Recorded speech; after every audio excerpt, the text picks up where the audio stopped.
Hi అండి. నేను మీ Nishita. Welcome back to my channel.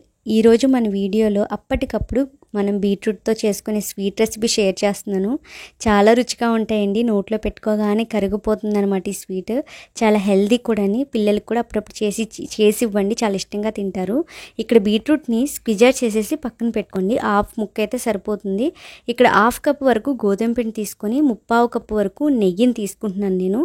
వేసుకున్న తర్వాత ఈ రెండింటిని బాగా కలుపుకున్నట్లయితే మనకి ఈ గోధుమ పిండి మొత్తం కూడా ఈ నెయ్యిలో కలిసిపోతుంది.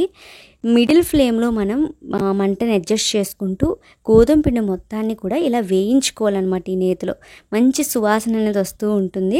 సో అప్పుడే మనం స్క్విజర్ చేసి పెట్టుకున్న బీట్రూట్ తురుముని వేసుకోవచ్చు అనమాట. ఇందులో వేసేసుకొని అప్పటికప్పుడు స్వీట్ అనేది ప్రిపేర్ చేసేసుకోవచ్చండి. పిల్లల దగ్గర నుంచి పెద్దల వరకు ఇష్టంగా ఎవరైనా తినేస్తారు, చేసేయగలరు కూడా. చూడండి, సింపుల్ ప్రాసెస్ అనమాట. ఇక్కడ నేను బీట్రూట్ని హాఫ్ పీస్ వరకు ఇలా స్క్విజర్ చేసుకున్నాను.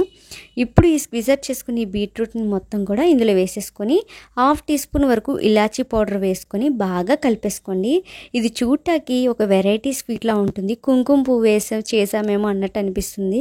ఇంట్లో వాళ్ళైతే ఇష్టంగా తింటారనమాట. ఏదో కొత్త రకంగా స్వీట్లా ఉంటుంది.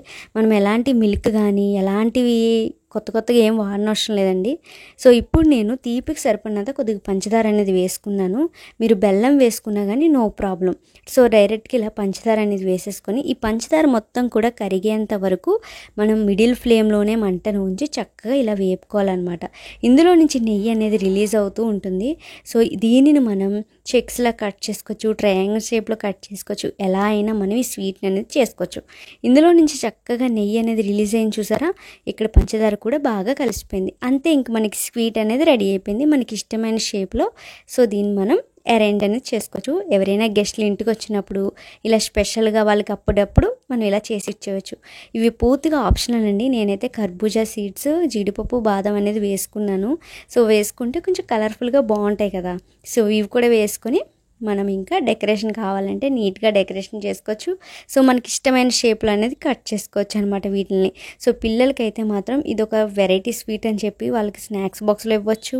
నెక్స్ట్ వాళ్ళ స్కూల్ నుంచి వచ్చినప్పుడు హడావుడిగా ఏదైనా స్వీట్ చేసి పెట్టమన్నా, లేకపోతే ఏదైనా రెసిపీ కావాలనుకున్నా కానీ ఇలా అప్పటికప్పుడు తీయగా కమ్మగా ఉండే ఈ బీట్రూట్ గోధుమ పిండి స్వీట్ అనేది ప్రిపేర్ చేసుకొని చాలా బాగుంటాయి.